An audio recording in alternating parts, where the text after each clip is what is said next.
Olá e sejam bem-vindos ao Bola no Mente, um podcast sobre a NBA, meu, do Lucas e do Ricardo, acho que é assim. O meu nome é João Diniz, terceiro episódio do A Bola no Mente. Obrigado por todo o amor que recebemos na última semana, nos últimos dias. Foi uma estreia porreira no YouTube, já com imensas mensagens e etc. Ricardo Reis, como é que estás? Hoje sou eu e tu que estamos cá. Como é que estás? Estou melhor Também do foste... estou melhor do que tu, estou melhor do que tu. Aparentemente tu recebeste muito amor também na rua, devem ter dado grandes linguadões, apanhaste aí um bicho qualquer, não foi? Porra, estava aqui com pesquisa que eu acho que isto é filhos de amigos, pá, que me passaram estas brincadeiras. É Foi bem isso ao feito que mostra, foi isso ao é bem mostra. pois, é bem feito que é para não ires comer risoto de berbigão, depois mandas-me fotos dessa porcaria e não convidas, Eu não portanto, te mandei, eu não é te o mandei karma meu fotos, puto, é o karma meu puto, é o Top eu não te- Piteus, é a tua rubrica afamada no Twitter, Top Piteus. O Diniz tem uma top coisa no teus. Instagram dele que é o Top Piteus todos os meses. E depois faz top pitéus, há um top 5 e depois ainda há menções honrosas. E ele assim consegue pegar metade dos restaurantes de Lisboa, que é para ver se consegue receber umas comidinhas de borla, não é? Umas Olha, refeiçõezinhas de nunca, borla. É essa a nunca, estratégia de nunca, influencer ou não? nunca ninguém me ofereceu nada e nem espero que isso alguma vez aconteça. Honestamente, honestamente. Só depois, pá, é que eu não sei, e ter de ir por obrigação. Houve uns gajos que uma vez falaram comigo para ir, mas eu tipo não respondi. Não fui, não quis ir. Epá, não sei, sinto que é um bocado, não sei, tipo, não tenho essa. Quem sou eu agora para estar a fazer esse tipo de reviews pagas ou por convite ou o que seja? Pá, não me sentiria bem. Ricardo, fim Mas de eu, semana mas eu, bom? mas eu sinto-me bem com isso, portanto, se a malta quiser oferecer, eu e o Lucas Sim. vamos lá, eu e o Lucas vamos lá na boa. Fim de semana bom, animado com a NBA. Nós, como é óbvio, assim que acabámos de gravar o podcast a semana passada, o Trae Young foi logo trocado, né? Foi logo o que aconteceu. Foi logo o que aconteceu. Se calhar nesta primeira parte fazíamos assim um pot-pourri, é assim que se diz, um Ok. pot-pourri de assuntos que estão a marcar a atualidade na Liga. E começamos já, se calhar, pelo Trae Young, não pela troca, porque a troca já foi daqui a bocado há uma semana. O Trae Young foi para os Wizards, o CJ McCollum e o Corey Kispert fizeram o caminho inverso, e durante um tempo pensou-se que isto seria, no fundo, o início, vamos dizer assim, de um movimento maior até dos Atlanta Hawks que traria o Anthony Davis para a Atlanta. Ora, o Anthony Davis, sendo o Anthony Davis, lesionou-se bem logo 2 dias depois, uma lesão, pá, chata, daquelas que vai obrigá-lo a ficar algumas semanas de fora, meses de fora provavelmente, e portanto este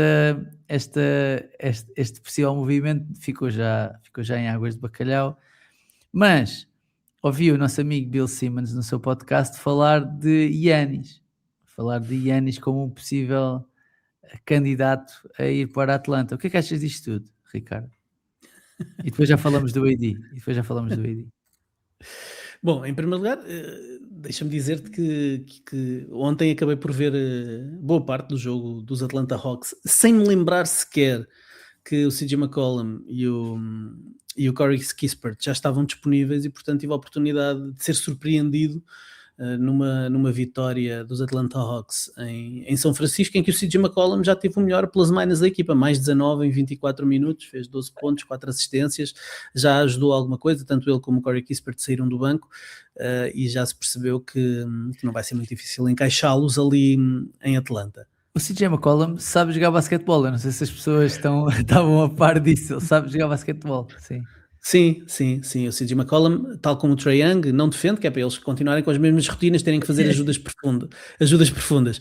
Por outro lado, em termos ofensivos, é um jogador muito capaz de criar o seu lançamento, não precisa tanto de bola como o Trae Young, pode jogar fora da bola, portanto até lhes dá ali algumas coisas interessantes nesta fase em que eles aparentemente estão a transitar para uma versão sem um base verdadeiramente, porque o Dyson Daniels não é base e eles dão a bola não é ao Nickel Alexander-Walker, também está lá como ball handler secundário, mas sobretudo ao Jalen Johnson para criar.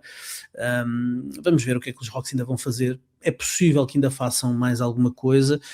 Não sei se vão a Giannis ou não.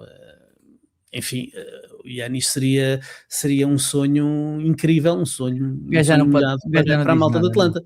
Um gajo já não diz nada. Já não podemos dizer grande coisa. Agora, o Trey saiu sem grande retorno, digamos assim, ou sem um retorno muito forte, porque a prioridade deles era a flexibilidade futura. Assim eles libertam-se da possibilidade de terem que ficar com o Trey com um contrato na próxima temporada, se o Trey quisesse acionar a sua player option da próxima época, de 49 milhões. Quanto ao Giannis, isso significaria muito provavelmente ter que abdicar de controle do draft na próxima meia década, terem que dar as piques aqui dos próximos anos, não podem dar de anos consecutivos, mas tinham que dar aqui de vários anos certamente piques, mais jogadores, portanto seria um all-in para o imediato, e de facto nós falámos aqui que a conferência esta está disponível para quem a quiser agarrar. E os Atlanta Hawks são só mais uma equipa que de facto podem colocar-se em posição, obviamente se adicionassem um jogador do calibre do Giannis, um jogador top 3 ou top 5 de MVP, iam logo saltar para o topo do favoritismo na conferência esta, mas para já parece mais wishful thinking do que propriamente um plano concreto. Do que outra coisa, falávamos do AD que a lesão vai deixá-lo de fora algum tempo, e deixamos já passar para os Mavericks, porque se fosse os Mavericks com esta lesão do Anthony Davis, estavas a apostar tudo em juntar uma pique alta do draft à escolha número 1 deste ano, ao Cooper Flag, ou não? É o que faria mais sentido para a timeline dos Mavericks. Não só para a timeline, é que os Mavericks não controlam as suas picks até 2031. Nós falámos no início desta época que a única pick que eles têm é a deste ano. Não têm mais até 2031. E, portanto, este ano é o ano para os Mavericks fazerem tanking sim ou sim.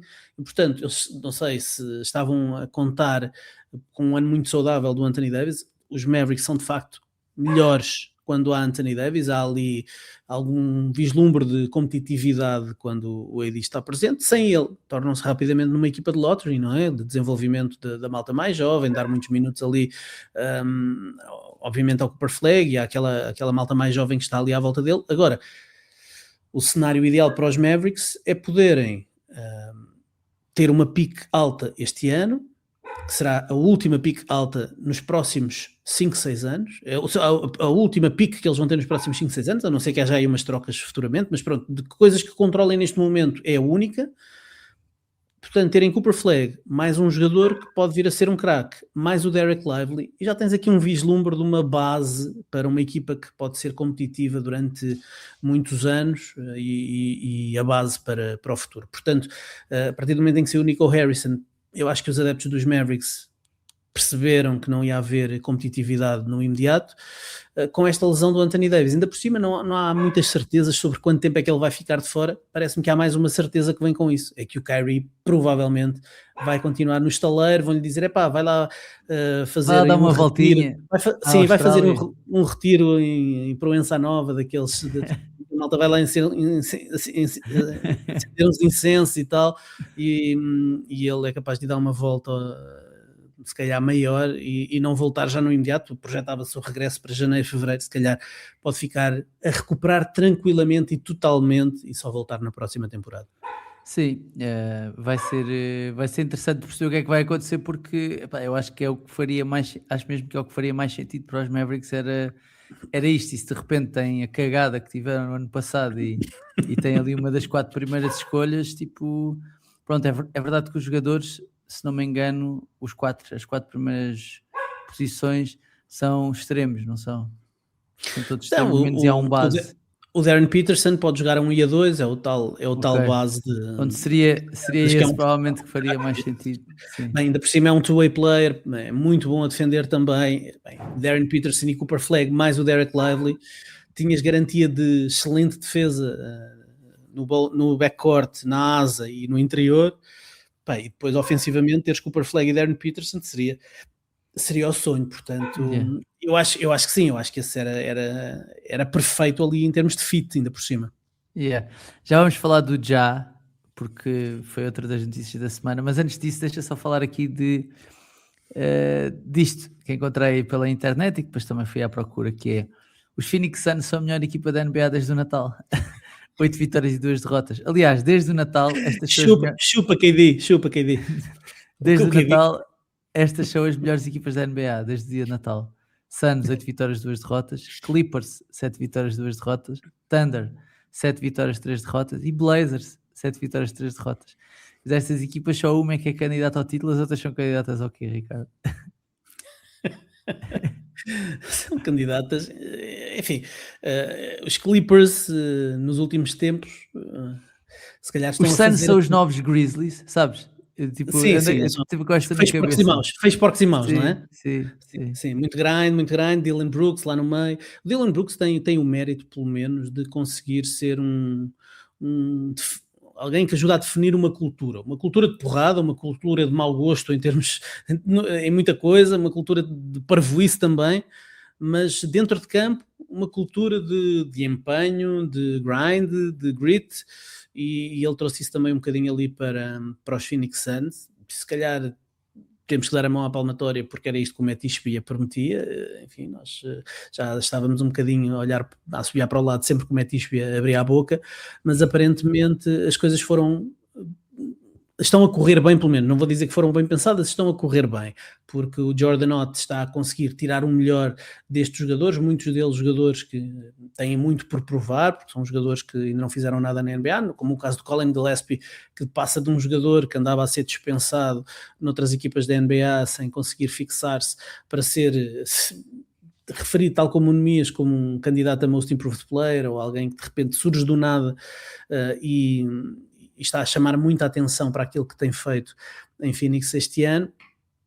Muita gente que defende, muita gente que dá pancada, e depois o Devin Booker quando precisam de ter alguém com um bocadinho de talento para resolver jogos, e vimos como eles ganharam os Oklahoma City Thunder há uns dias com um lançamento, não foi em cima da buzina, mas foi ali a 2 segundos do fim, do Devin Booker, com o Caruso e mais um jogador do Thunder completamente pendurados nele. Toda a gente sabia que era o Booker que ia lançar, obviamente ele não ia passar a mais ninguém, e mesmo assim conseguiu meter essa bola. Portanto, essa combinação daquela raça em termos defensivos, de arranharem, de trabalhar, obrigarem os ataques adversários a trabalharem todas as posses de bola, combinando isso com o talento do Devin Booker para resolver alguns dos problemas que têm ofensivamente, se bem que eles no ataque não são só Devin Booker, e há aqui uma história de superação, o próprio Mark Williams tem muito a provar depois de tudo o que lhe aconteceu, da troca que foi rescindida e das questões físicas, os pontos de interrogação acerca do físico, está a fazer uma grande temporada ao Mark Williams, por exemplo, enfim, há aqui várias histórias interessantes em Phoenix e portanto são uma bela história. Acho que são uma candidata a isso, a ser uma espécie de Cinderella Story, o Darling da fase regular, embora o início da temporada eles tiveram um calendário relativamente fácil e portanto precisam de mais alguns meses aqui em cima para nós percebermos realmente se eles são uma equipa candidata a alguma coisa. Agora, uma coisa é certa, ninguém tem muita vontade de levar com os Phoenix Suns quando olham no calendário e veem, aí hoje vamos ter que levar com o Dylan Brooks e com o Gillespie a defender em campo inteiro, mais o Royce O'Neal, mais o Mark Williams lá atrás. Ninguém tem vontade de levar com estes Phoenix Suns, mesmo que o talento não abunde ali no Arizona. Portanto, candidatos, acho que são candidatos a isso, a Cinderella Story da fase regular. Yeah. Passando, não sei se queres falar dos Clippers e dos Blazers. Os Clippers têm feito uma os recuperação, não é? Os Clippers fazem toda a gente acreditar outra vez, toda a gente, menos o Ricardo Brito Reis que não acredita nos Clippers, já prometi a mim mesmo, não vou voltar a acreditar, interessa que o Kawhi esteja a fazer se calhar a melhor época da carreira, não quer saber que o James Harden seja um triplo-duplo à espera de acontecer, não quer saber que com o Chris Dunn e com alguma malta ali e uma rotação um bocadinho melhor, que as coisas estejam a funcionar um bocadinho melhor, não quer saber, porque eu não vou acreditar nestes Clippers até ao fim. Alguém se vai escavacar nos próximos dias ou quando chegarem os playoffs, portanto eu não vou acreditar nestes Clippers, apesar de estarem a jogar muito bem, de serem uma equipa muito gira quando as coisas funcionam, isso não há como negar. E os Blazers, os Blazers são uma paixãozinha que eu tenho. desde o Toumani Camara enfim, esta versão do Deni Avdia, o jogador que mais pontos marca em drible de penetração na liga. É incrível a forma como ele lhe deram a bola a partir do momento em que o Jrue Holiday se lesionou, ficaram sem base e já não tem o Scoot Henderson, que aparentemente já está a treinar com contacto, mas ainda está longe de regressar. O Avdia tornou-se um ball handler e ele tem a capacidade, como ele é muito bom na tabela defensiva, ganha ressalto, sai em transição, e ele em transição é fortíssimo. E depois é um jogador que quando penetra gosta mesmo de ir à procura do contacto, e então usa os Também ombros, tem cabedal para isso. faltas, tem cabedal, é verdade, e a equipa é gira, está a fazer umas coisas giras. Tem Toumani Camara, tem o Shaedon Sharpe, que enfim é sempre muito inconsistente, mas quando faz coisas giras faz coisas mesmo diretamente para os highlights, mas não são candidatos a nada, são candidatos a uns artigos porreiros do The Ringer e pouco mais. Yeah. Olha, bora falar então do Ja. E depois já começar assim, já fazendo uma ponte entre os Suns e o Ja. Porque se calhar os Suns podiam ser um bom destino para o Ja. O Ja, desde que o Dylan Brooks saiu de lá, foi quando é que ele começou a... E atenção, os Suns ainda não têm o Jalen Green, que fez um jogo, lesionou-se outra vez e ainda Era isso que eu ia dizer. Podem adicionar ainda o Jalen Green, não é? Era isso que eu ia dizer. Será que os Suns... vou-te sugerir aqui uma troca e diz-me tu se concordavas ou não. Então, os Suns enviam para Memphis Eu gosto Jalen muito Green. desta nova versão. O Bola Não Mente oferece às pessoas a possibilidade de verem os olhos de João Diniz a brilhar sempre que está a mexer na trade machine. Agora não é só o sorriso na voz, porque o sorriso na voz tens sempre, mas agora vem os teus olhos a brilhar. Jalen Green, Grayson Allen e o Maluak para Memphis e recebem Ja Morant e Ty Jerome. Atenção, dá para trocar só Ja Morant e Jalen Green, dá para trocar direto. Pois. Eu é que juntei mais jogadores. Eu acho que pelo exemplo que temos do Trae Young, a troca do Trae Young acabou por redefinir um bocadinho o mercado para este tipo de jogadores, não é? Jogadores Achas que é muito? Achas que é muito? Acho que sim, eu acho que só a partir do momento em que, enfim, falaste do Maluach, que de repente foi um jogador que eles escolheram como top 10, é um prospect que pode ter um grande futuro. Eu não vejo, é como se eles estivessem a dar uma pique de primeira ronda que é top 10, portanto, só isso eu acho que já mas podemos não pôr o Maluak. Certo, depois acabaste por dizer que podia ser troca direta e podíamos fazer a coisa por menos. Só que há aqui uma questão. O Ja Morant tem mais anos de contrato do que o Trae Young, por exemplo. Mas também tem problemas. Tu não trocavas se fosse os Suns. Preferias ficar com o Jalen Green em vez do Ja? Para colocares-me essa pergunta a mim é muito difícil, que eu não consigo colocar-me à distância, porque se fosse GM de qualquer equipa, eu não queria o Ja Morant na minha equipa, não queria, ponto final. Não quero o Ja Morant mais a sua coleção de pistolas e de besnagas e mais a sua incapacidade de ser treinável, como revelou ao longo da sua carreira. E ainda para mais, as coisas boas que ele fazia, o atleticismo, a capacidade de colocar pressão no ar, de atacar o cesto, tudo isso ele está a perder aos poucos. E, portanto, um jogador que nunca defendeu nada de extraordinário, que ofensivamente é um jogador que tens que montar um sistema à volta dele. Portanto, ele não pode fazer parte de um sistema, ele não pode fazer parte de uma ideia. Tu tens que criar uma ideia à volta dele, à volta das coisas que ele tem boas e colmatando as coisas que ele não tem. Portanto, com ele tens que ter atiradores à volta, tens que ter defensores à volta, tens que ter jogadores que se contentem a jogar bloqueio direto, postos que se contentem a jogar bloqueio direto e a não receber a bola, porque ele não é um bom passador, é um jogador que usa o bloqueio direto para si, para criar para si, e portanto, um jogador com este perfil obriga a equipa a ir à procura de jogadores que encaixem aqui, e portanto eu só vejo coisas negativas aqui. É claro que tem muito talento, tem um atleticismo muito pouco comum numa liga onde estão os maiores atletas do mundo, tudo certo, mas entre o deve e o haver, eu acho que ele é um jogador com um valor já muito negativo, e é isso que nós temos vindo a ouvir e a ler nos últimos tempos. Esta troca do Trae acaba por encostar os Grizzlies aqui, deixar os Grizzlies aqui numa posição de ok, se calhar não faz sentido trocá-lo agora porque vai tu tentar colar as ofertas àquilo que foi a oferta do Trae, E portanto eu estranhei até que imediatamente após a troca do Trey surgisse a notícia, ou o report vindo de Memphis, que estariam disponíveis para ouvir ofertas. Pareceu-me o pior timing possível. Por outro lado, é o timing de quem está desesperado e que não quer esperar mais um ano para meter o Ja Morant no mercado. Provavelmente eles, se lhes oferecessem o CJ McCollum e o Corey Kispert, eles faziam um laçarote no Ja Morant e iam lá entregá-lo a pé a Washington. Ainda é uma viagem grandinha para ir a pé.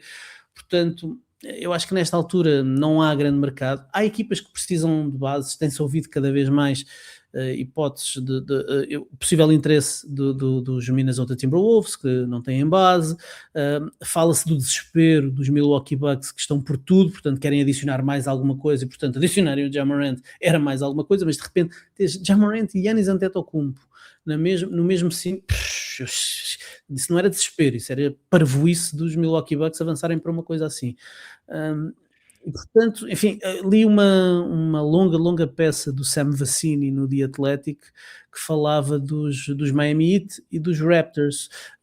Os Raptors que estão aqui, se calhar sedentos de adicionar aqui um jogador com star power para elevar aqui um bocadinho o nível da equipa, e os Miami Heat porque acreditam que a Heat Culture é capaz de resolver tudo, não é? Tenho muitas dúvidas que assim seja.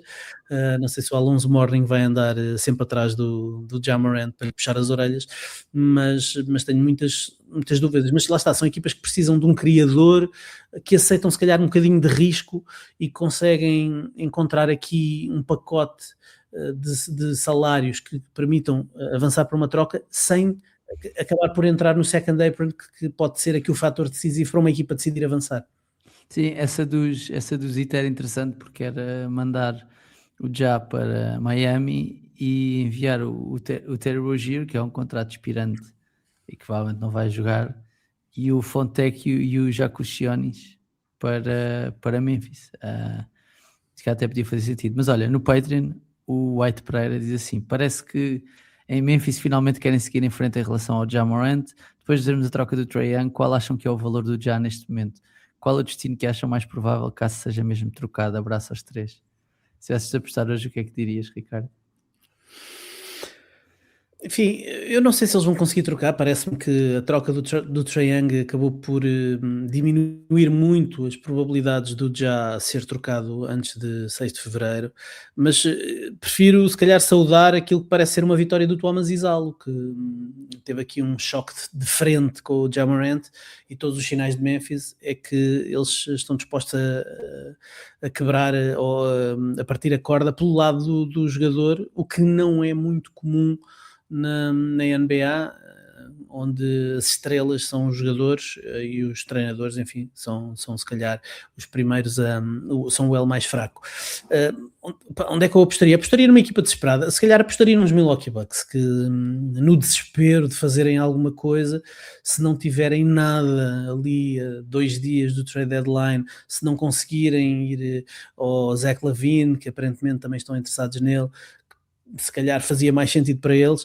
De repente, se os Sacramento Kings lhes fecham a porta, acredito, da maneira como eles também, de forma absolutamente desesperada, fizeram um stretch ao contrato do Damian Lillard para irem buscar o Miles Turner, se calhar fazem uma maluquice qualquer para ir buscar o Ja Morant, para tentar, sei lá, convencer o Giannis de que estão a fazer tudo para ele continuar. Não sei qual é o racional ali em Milwaukee. É estranho já de algum tempo a esta parte, mas se calhar apostar em alguns malucos. Acho que não há gente muito mais maluca do que os Milwaukee Bucks.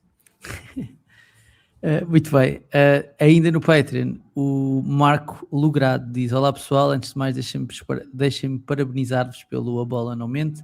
Tenho aqui uma questão, digam quem é que diz não primeiro nesta trade: Ja Morant para os Bulls e os Grizzlies recebem Vucevic e o Patrick Williams. Vantagens desta trade: os Bulls ficavam com o franchise player e conseguiam descartar o Vucevic e o Patrick Williams. Os Grizzlies conseguiam um poste marcador de pontos que na volta resultava com o Jaren Jackson Jr. e conseguiam libertar-se do Ja.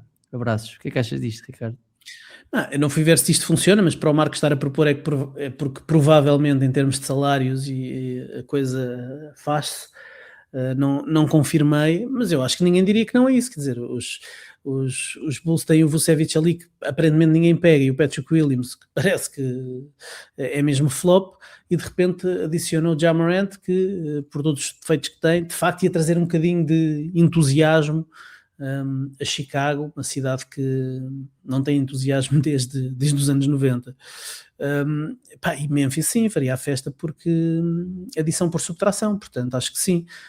O Vucevic ainda marcava ali umas bombocasitas como posto suplente, o Patrick Williams se calhar em Memphis podia, no meio daquela gente toda que gosta de defender e aqueles extremos todos, se calhar podia ajudar a fazer alguma coisa, não sei, também já não acredito muito no Patrick Williams, é alguém que já desisti, mas perderem o Ja Morant se calhar é a maior vitória para os Memphis nesta altura. Nota-se bem onde é que está o Ja Morant na minha consideração, não é? Enfim, muito bem, olha, temos de avançar e vamos lançar... Onde é que tu gostavas de ver o Ja Morant, João Diniz? Miami, pá. Miami. Gostavas de ver Miami? Acho que é o sítio que pode recuperar. Miami Beach. Ja Morant em Miami Beach. Epá, mas não é isso, é porque ele precisa de um treinador exigente, mais exigente acima dele. Ias fazer isso ao Eric Spoelstra, coitado do homem. Eu acho que é um trabalho para Eric Spoelstra. Pá, Eric Spoelstra treina o Tyler Hero e o Andrew Wiggins, estás a ver? Portanto, não sei. Não sei. Acho que... E levava encontrões do LeBron e aguentou-se, hein? Sim, acho que podia ser um sítio fixe para ele ir. De repente parece que o Eric Spoelstra é uma espécie de centro corretivo da NBA. Às tantas é. Olha, bora avançar. Ainda temos aqui uma série de perguntas do Patreon para responder, mas antes disso temos de ir à nossa rubrica apoiada pelos nossos amigos da Betano, que se chama As Odds Não Mentem, que ainda não tem jingle. Não, mas vai ter. Não vais cantar nada, nem fazer uma musiquinha. Vou tentar. Trauteia qualquer coisa. Não é agora. Não é agora. Agora. Não, tens de me dar tempo para preparar. Isto é sempre preparação. Os grandes artistas é sempre preparação. Malta, como sabem, este podcast tem o apoio da Betano.pt, escolha do consumidor e marca 5 estrelas em apostas desportivas. Por isso trago-vos as odds dos jogos que vão acontecer de terça para quarta. Vamos ter Heat Suns, estávamos a falar agora deles, 1,78 para os Heat, 1,80 para os Suns. Thunder Spurs, é verdade, vai acontecer novamente, 1,32 para os Thunder, 2,75 para os Spurs. Pelicans Nuggets, 2,10 para os Pelicans, 1,55 para os Nuggets. Nuggets que viram Peyton Watson ganhar o jogador da semana da Conferência Oeste. Não sei se viste isso. Quem diria? Isto vai ser tipo o highlight da carreira de Peyton Watson. Já vamos falar dos Nuggets, mas sim, claramente. Rockets Bulls, 1,15 para os Rockets, 4,00 para os Bulls. Lakers Hawks, 1,75 para os Lakers, 1,83 para os Hawks. E Warriors Blazers, 1,35 para os Warriors, 2,65 para os Blazers. Já sabem, se quiserem apostar nestes só em quaisquer dos esportes, podem fazê-lo em betano.pt. Escolha do consumidor e marca 5 estrelas em apostas desportivas. Voltando então à nossa conversa, vamos lançar pela primeira vez as nossas perguntas que vêm do Patreon, mas tivemos de mudar o nome, né? Também ainda não temos rubrica, também não temos jingle para isto, mas vamos ter. São as nossas perguntas da bancada. Tu aprovaste este nome, Ricardo? Aprovei. Aprovaste? Já não me lembro. Isso passou pelo escutínio da malta. Passou pelo escrutínio teu e do Lucas. Mas assim podemos mudar. Ninguém está a nada. Não me lembro. Acho que sim. Treinadores de bancada. Acho que sim. Perguntas da bancada, não é? Perguntas da bancada. Eu era para ser postas de pescada da bancada, que até rimava, mas depois achei que era demasiado longo. Postas da bancada, não é? Postas da bancada. Mas bom, se tiverem sugestões de nomes para isto, digam-nos, não, sem problema. Diz assim. Se tiverem sugestões para o nome do podcast, podem mandar, que nós estamos abertos. Tudo. Nesta altura é tudo mutável. Sim. Os únicos nomes que não vão mudar são o meu e do Ricardo e do Lucas, porque já não dá. É a única coisa. Mesmo assim, toda a gente tem um preço. Olha que eu admito mudar de nome. Tu por acaso davas um bom Armindo. Estava agora aqui a olhar para ti. Sim, dava um bom Armindo. Armindo Brito Reis.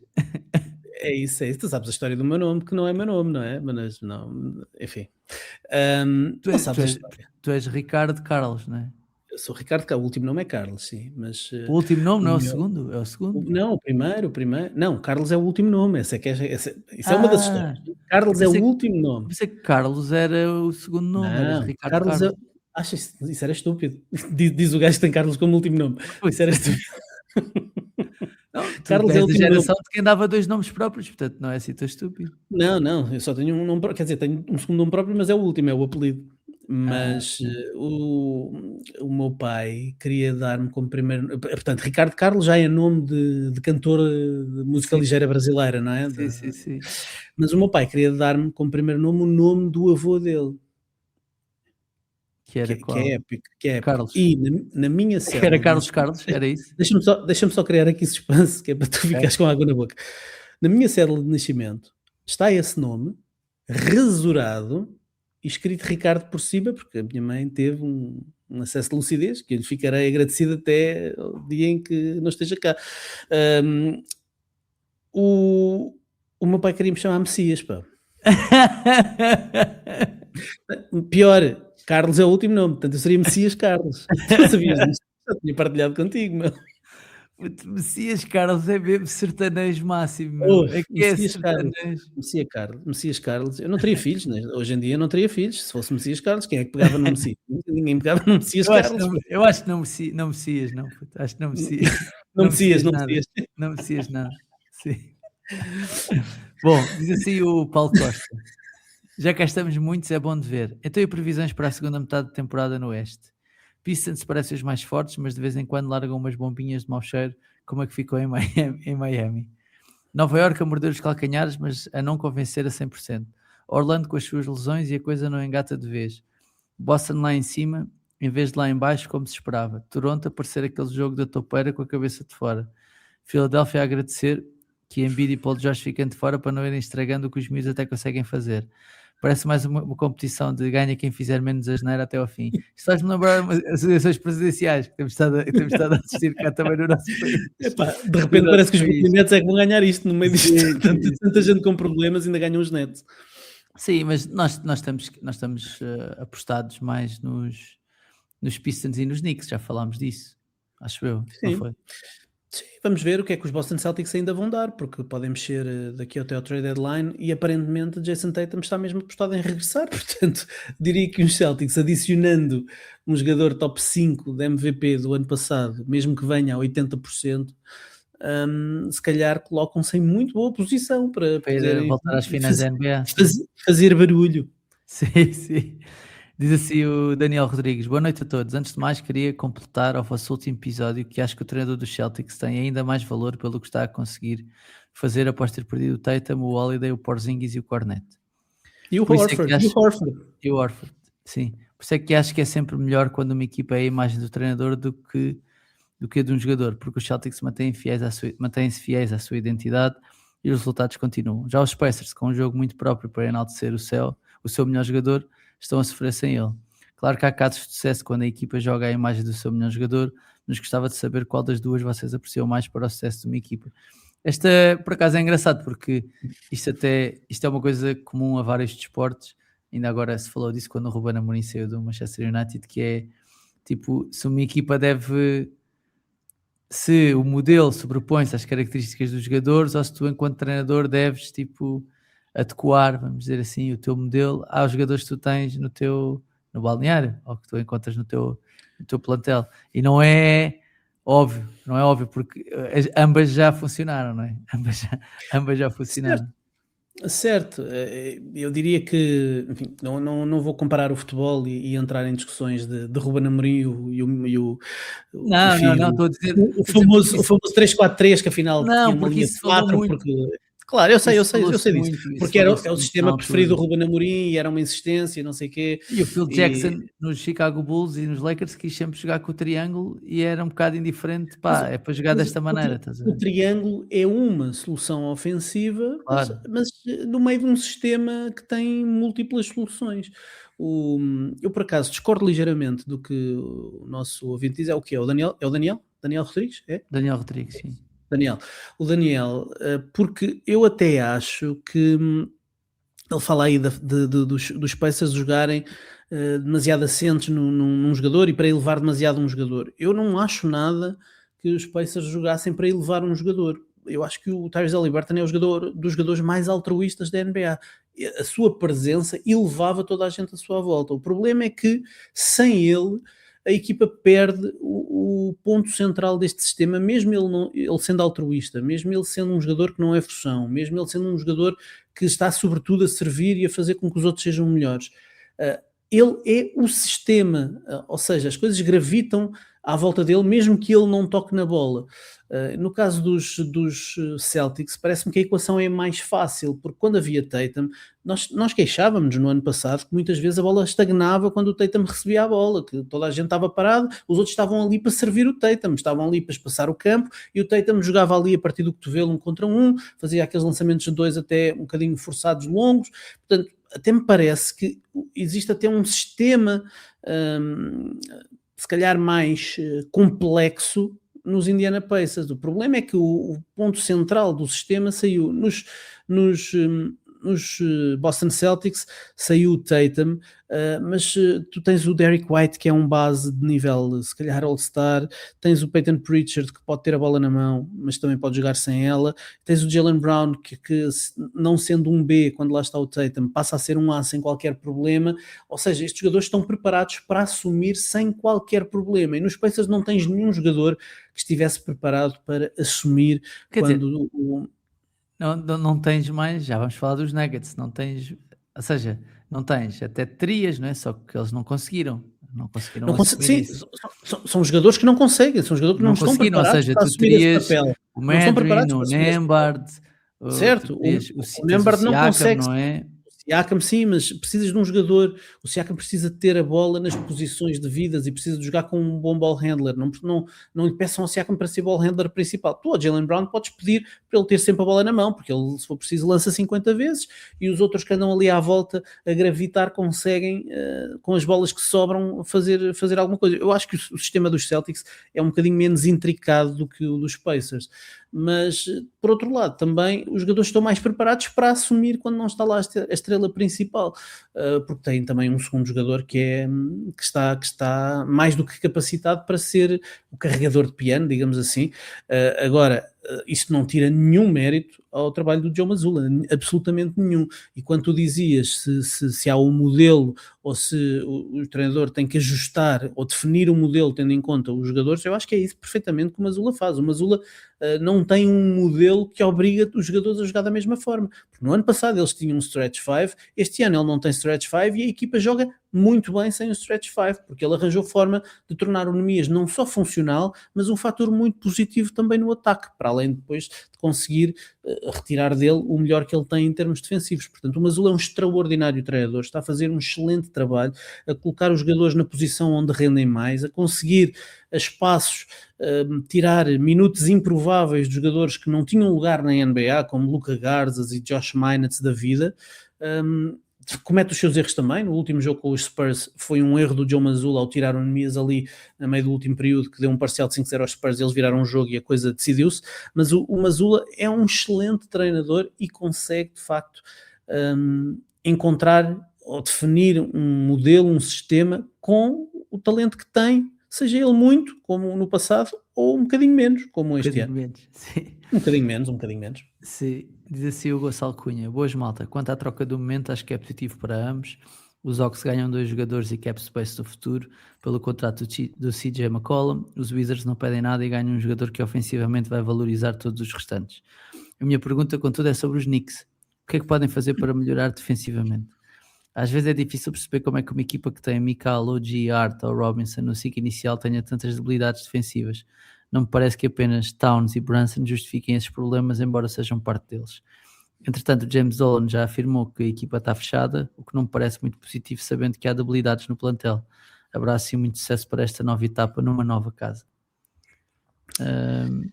Assim, o Mikal Bridges é um bom defensor.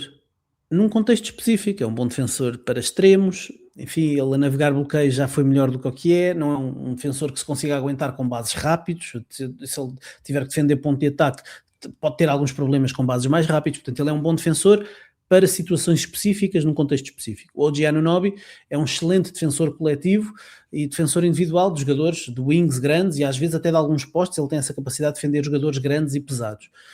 O Mitchell Robinson é um bom protetor de cesto, mas quem é que defende o ponto de ataque nos Knicks? Defende o Miles McBride, mas o Miles McBride não joga 30 minutos por jogo, portanto pedem muitas vezes ao Michael Bridges para assumir esse papel, às vezes ao Josh Hart, e portanto, e depois há sempre forma de conseguir desenvolver um de dois, ou os dois, do Jalen Brunson e do Karl-Anthony Towns, numa ação que depois obriga, mesmo que tenhas os outros 3 jogadores sejam excelentes defensores, se tu tens ali 2 jogadores que são um problema e a equipa na rotação defensiva entra ali na centrifugadora a tentarem correr atrás do prejuízo e a tentar acolmatar os problemas que foram provocados por uma deficiência causada pela presença do Jalen Brunson ou do Karl-Anthony Towns e do Karl-Anthony Towns, depois, por mais bons defensores que tenhas, isso pode não ser resolvido ou solucionado, e portanto eu sei que é estranho com tanto talento defensivo a equipa ter tantas deficiências, mas não acho que acaba por ser sintomático. Tens 2 jogadores que de facto são muito negativos na defesa, e se tens que os ter lá dentro por causa do que dão no meio campo ofensivo, vais obrigatoriamente pagar a fatura na defesa, e quem tem ouvido o podcast nos últimos anos sabe que a partir do momento em que o Karl-Anthony Towns foi trocado para lá, eu disse sempre que teria muitas dúvidas que eles em playoffs tivessem sucesso se tivessem que jogar muitos minutos com Brunson e Towns, porque na defesa é muito fácil encontrar buracos para explorar. Sim, e ainda estamos só na época regular, ou seja, quando chegássemos aos playoffs ainda seria... Com mais estudo, com mais jogos atrás de jogos, isso ainda fica mais evidente, porque eu percebo o ponto dele, não se explica só porque são 2 jogadores, mas 2 jogadores são 2 de 5, é 40% da equipa, e que se calhar não tem ainda um sistema que proteja da melhor maneira isto, como, sei lá, não quero estar a dar este exemplo, mas os Lakers também têm o Luka e o Austin Reeves, e... Tens exemplos... Tens vários exemplos de equipas que têm só um elo fraco em termos defensivos e chegas aos playoffs e as equipas adversárias sistematicamente, posse de bola atrás de posse de bola, a atacar aquele jogador até das duas uma, ou o jogador sair ou o jogo ficar decidido. Portanto, isso acaba por acontecer. Por último, diz assim o Nuno Coceiro: boas, o que dizem destes Nuggets que andam a ganhar jogos consistentemente sem Jokic e às vezes sem Murray? Serão estes os melhores Nuggets dos últimos anos? Aparentemente sim, não é, Ricardo? Aparentemente são. Sim, acho que já falámos no início da época que eu achava que estes Nuggets tinham potencial para serem melhores do que os Nuggets que foram campeões há 2 ou 3 anos. Portanto, eu acho que eles são melhores, mais completos, mais profundos, com menos deficiências, até na posição de poste suplente. Enfim, tem sempre o Aaron Gordon que faz esse papel e muito bem nos playoffs, e provavelmente é isso que vai acontecer, mas mesmo na fase regular adicionaram Valanciunas e tem ali um jogador, agora está lesionado, mas tem um jogador que dá minutos muito bons na ausência do Nikola Jokic. É uma equipa muito, muito profunda, mas estas ausências tiveram um condão.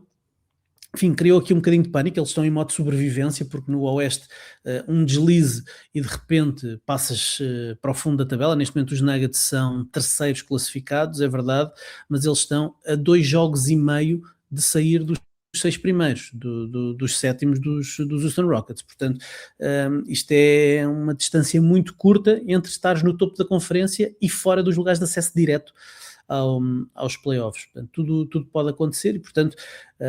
aparentemente o Jokic estará a apontar o final de janeiro para o regresso, mas até ao final de janeiro ainda vão aqui se calhar 7 ou 8 jogos que os podem atirar bem cá para baixo na classificação. No entanto, acabou por ser como dizem os americanos, um blessing in disguise, não é? Uma bênção disfarçada, porque apesar do pânico e apesar do modo de sobrevivência que eles tiveram que ativar, apareceram vários jogadores a dar um passo em frente de forma consistente, e já falámos de um deles aqui, o Peyton Watson, se calhar é o maior exemplo, símbolo, o maior exemplo desse passo em frente, ao tornar-se jogador da semana da Conferência Oeste. Não é o Luka Doncic, não é o Shai Gilgeous-Alexander, não é o Kevin Durant, não é o Victor Wembanyama. O jogador da semana da Conferência Oeste foi o Peyton Watson, que normalmente é suplente nos Denver Nuggets. É disto que estamos a falar, só para se ver o nível a que ele está a jogar.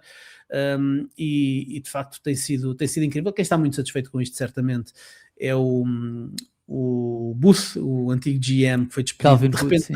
o Calvin Booth, que está a ver as suas pérolas todas que ele escolheu e que ele queria desenvolver, estão agora a começar quase todas a aparecer ao mesmo tempo aqui num momento de grande necessidade da equipa, mas eu acho que quem ganha depois no fim com isto é a organização e a equipa, porque de repente tens um Peyton Watson que consegue de forma consistente mostrar, render, que não está dependente do Nikola Jokic para com os seus cortes poder fazer os seus pontinhos e ter que conquistar minutos apenas pela sua defesa. De repente tens um Peyton Watson que mostra que ofensivamente pode ser uma arma. Quando o Jokic regressar, manteres um Peyton Watson, obviamente não é deste nível, mas dar o que ele dá quando está com o Jokic, com os cortes, com o trabalho sem bola, mas depois numa segunda unidade teres um Peyton Watson que já se habituou a ser um jogador que pode ter a bola na mão e a ser um criador e a ser um jogador que oferece pontos com consistência, ganhas de repente aqui mais um jogador importante na rotação. Teres um Jalen Pickett, tens um Spencer Jones, que são obrigados a jogar muitos minutos agora contra oposição a sério e que conseguem entregar todas as noites coisas de qualidade. No fim, quem vai ganhar é a equipa, e quando isto voltar tudo ao normal, com toda a gente saudável, se calhar vamos ver aqui uns Denver Nuggets a entrar em modo rolo compressor e a assustar muita gente na NBA. Muito bem, estamos despachados, Ricardo. Obrigado por este bocadinho aqui a falarmos de basquetebol. Já sabem que podem e devem ouvir e subscrever o podcast, deixar estrelas e críticas no iTunes e também no Spotify, seguirem-nos no Twitter, no Instagram, no TikTok. Temos posto bem clipes no Instagram e no TikTok. Marlene está a trabalhar imenso. Sim. No TikTok. Seguirem-nos também no YouTube. No YouTube, estamos lá no YouTube. Fortes, sólidos no YouTube. Sigam-nos também lá e tornem-se patronos do A Bola Não Mente em patreon.com/A Bola Não Mente. Acho que é assim. Ativem os sininhos todos, em todos os sítios. Se calhar não em todos os sítios. Se calhar não em todos os sítios. Está bem? Ricardo, obrigado e até à próxima, está bem? Meu puto, as melhoras para ti, e em caso de dúvidas, segue o Messias, pô.